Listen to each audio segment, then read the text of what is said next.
6 hari sebelum pelantikan, Prabowo Subianto memanggil para calon menteri yang akan bertugas di kabinet yang akan dipimpinnya. Sejumlah tokoh, baik profesional maupun pimpinan partai politik, silih berganti mendatangi kediaman Prabowo di Jalan Kertanegara, Jakarta. Pemanggilan ini sempat menimbulkan pertanyaan tentang zakon kabinet, yakni kabinet yang berisi profesional yang sangat menguasai bidang yang diembannya. Sejumlah pendapat nyinyir langsung menuduh Prabowo seolah melanggar janjinya membentuk zakon kabinet karena menganggap banyak calon menteri yang dipanggil berlatar belakang partai politik. Padahal jika diperhatikan dengan seksama, Prabowo Subianto justru tengah menepati janjinya membentuk zakon kabinet dengan memanggil tokoh-tokoh yang dinilai profesional dan mempunyai rekam jejak yang mumpuni di bidangnya. Zakon kabinet tidak mengabaikan peran partai politik dalam menyodorkan nama. Namun dalam menyodorkan nama, partai politik harus memastikan bahwa tokoh yang diusungnya untuk menjadi menteri memang menguasai permasalahan, profesional, serta memiliki kompetensi. Prabowo secara terbuka mengapresiasi upaya ketua umum partai yang banyak mengusulkan profesional dan teknokrat untuk duduk di kabinetnya. Saya terus terang aja saya menyatakan saya apresiasi para ketua umum. Banyak ketua umum yang diajukan orang-orang profesional, ya. Termasuk PDIP ya, Pak? Ya. Jadi saya kira itu yang saya ingin sampaikan. Jadi mungkin Anda tidak perhatikan bahwa yang ajukan itu adalah partai A, partai B.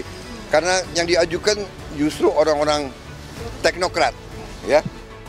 Selain itu, upaya Prabowo untuk memastikan kabinetnya berisi kombinasi teknokrat, profesional, dan politisi, sebagaimana yang diisyaratkan dalam sebuah pemerintahan yang menganut zakon kabinet, tampak dari beberapa nama yang dipanggil, baik sebagai calon menteri maupun calon wakil menteri.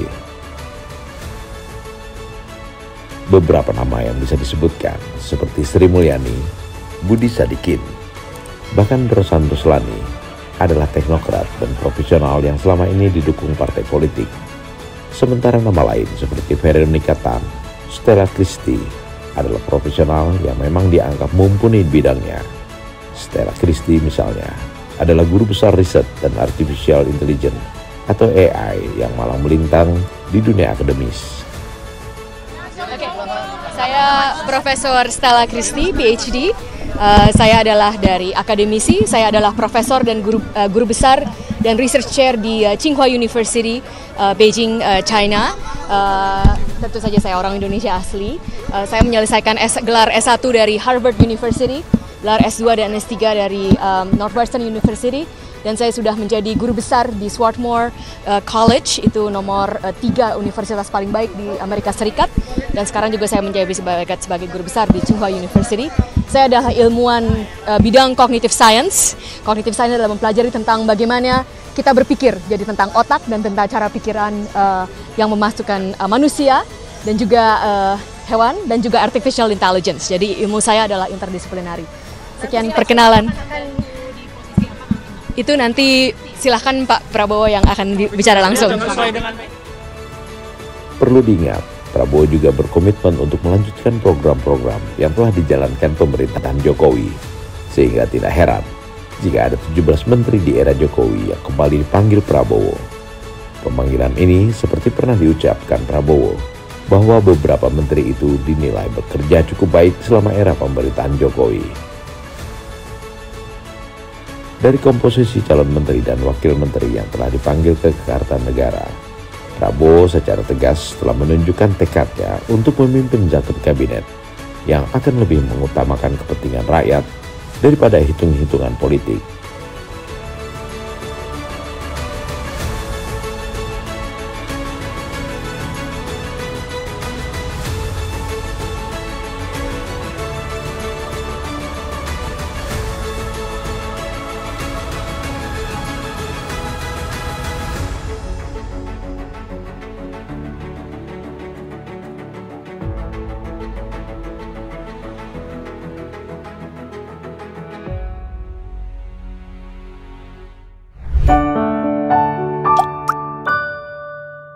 Men of our time.